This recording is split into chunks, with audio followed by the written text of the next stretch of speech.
सहकारी या ठिकाणी बोलणार असल्यामुळे मी जास्त बोलणार नाहीये। परंतु या राज्याचा संपूर्णपणे कायदा सुव्यवस्था या सगळ्या गोष्टीचा बोजवारा उडालेला आहे। हे राज्य आता जवळजवळ उडता पंजाब होतंय की काय अशी भीती वाटायला लागली, कारण ड्रग्ज या राज्यामध्ये प्रचंड प्रमाणामध्ये विकलायत आणि त्या घटना त्या ठिकाणी आपण बघतोय। एका जबाबदार मंत्र्याच्या जिल्ह्यामध्ये तालुक्यामध्ये ड्रग्ज फॅक्टरी मिळाली, चर्चा झाली संपूर्ण महाराष्ट्रामध्ये, परंतु कुठल्याही प्रकारची कारवाई झालेली नाही। अशा सरकारच्या चहापानाला आम्ही जावं का हा विचार आम्ही करतोय। आमच्या एका सहकाऱ्यांनी खूप चांगलं सांगितलं की एका बाजूला आम्हाला चहा पाजायचा आणि ह्या देशाची भावी तरुण पिढी ज्यांच्या खांद्यावर ह्या देशाचं उद्याचं नेतृत्व आहे तिला मात्र तुम्ही ड्रग पाजायचा, अशा पद्धतीचा हा विरोधाभास असल्यामुळं आम्ही त्या ठिकाणी जाणार नाही। आपण पाहतो आहोत की राज्याचे मुख्यमंत्री आज गृहमंत्री आहेत, पण त्यांच्याच नागपूरमध्ये अतिशय सगळ्यात वाईट दुर्घटना जर जास्त घडत असतील तर त्यांच्याच नागपूरमध्ये घडतायत। त्यामुळं या ठिकाणी त्यांच्या चहापानाला जायचं आमची इच्छा नाही। नुकताच भारत सरकारनं अमेरिकेबरोबर करार जो केला तो पूर्णपणे शेतकरी विरोधी आहे, पूर्णपणे मासेमारी व्यवसाय करणाऱ्या लोकांच्या विरोधात आहे, पूर्णपणे कापूस उत्पादकाच्या शेतकऱ्याच्या विरोधात आहे। आणि अशा विरोधात असलेल्या सरकारच्या चहापानाला आम्ही जावं का तर नाही, हाच आम्हाला उत्तर मिळतं। आज सरकारमध्येच असलेल्या मंत्र्यांच्या दालनामध्ये या ठिकाणी अँटी करप्शनचे लोक धाड घालतात, अँटी करप्शनचे लोक सरकारी दालनामध्ये सरकारच्या मंत्रालयामध्ये एक दालन सील करतात। याचा अर्थ हे सरकार किती भ्रष्टाचाराच्या दलदलीमध्ये गुंतलेलं आहे, किती रुतलेलं आहे याचं आणखीन काय उदाहरण फार द्यायची आवश्यकता नाही।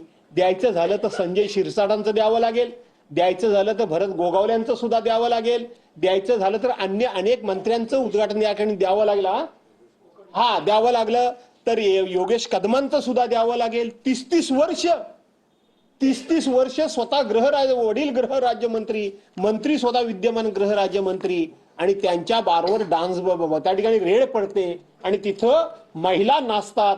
अशा मंत्र्यांच्या बरोबरीने चहा प्यायला जाणं हे आम्हाला काही योग्य वाटत नाही, म्हणून आम्ही या ठिकाणी जाणार नाही आहोत। त्याचबरोबर आज आपण बघितलं असेल तर शेतकऱ्यांना कर्जमाफी देतो म्हणून सांगितलं, पण अद्यापपर्यंत कर्जमाफीचं नाव नाही। लाडक्या बहिणींची सरसकट त्यावेळेला त्यांना पैसे देऊन सरसकट मतं घेतली आणि आता मात्र लाडक्या बहिणींमुळे आमचं राज्य कर्जबाजारी होते असं सांगतात। 9,32,000 कोटी रुपयाचं कर्ज राज्याच्या डोक्यावर आहे। आम्ही स्पष्टपणे सांगतो की आमच्या लाडक्या बहिणींच्या मुळे हे राज्य कर्जबाजारी होत नाहीये। त्यावेळेला 2,53,00,000 महिलांना पर मंथ 1,500 रुपये दिले, आता त्यातल्या 57 लाख महिला वेगवेगळी कारणं काढून कमी केलेली आहेत। काही महिलांनी केवायसी केली नाही म्हणून 31 मार्च पर्यंत मुदतवाढ दिली म्हणून सांगितली, पण त्यांना महिना मिळणारे 1,500 रुपये पूर्णपणे बंद करण्याचं काम या सरकारने केलेलं आहे।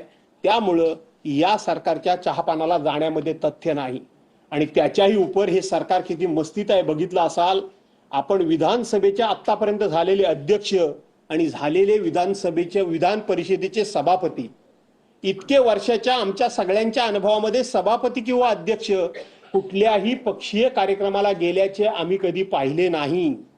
संकेतच मुळात असे आहेत की ज्या दिवशी ते सभापती किंवा अध्यक्ष होतात त्या दिवशी जरी ते पक्षाचे असले तरी ते पक्षाचे राहत नाहीत।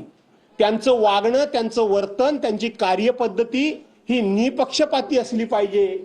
परंतु आताचे विधानसभेचे अध्यक्ष तुम्ही बघितलं असाल, निवडणूक निर्णय अधिकाऱ्याच्या कार्यालयामध्ये जातात, गळ्यामध्ये पक्षाचा पटका टाकतात आणि खुलेआमपणे सांगतात की ह्या समोरच्या बसलेल्या माणसाची सिक्युरिटी काढून घ्या।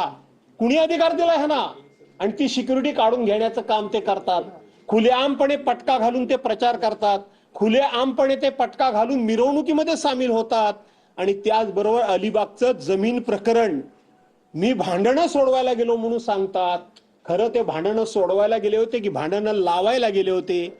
खरं ते गरिबाची जमीन गरिबाला ताब्यात द्यायला गेले होते की जमीन हडप करायला गेले होते? याचा शोध सरकार घेणार नाही, कारण माहिती आम्हाला हे सरकार हे प्रत्येकाला गुन्हे करायला लावतं आणि त्यांना क्लीन चिट देणारं हे सरकार आहे। अशा या सरकारच्या पंक्तीला जावं अशा ह्या सरकारच्या मांडीला मांडी लावून बसावं.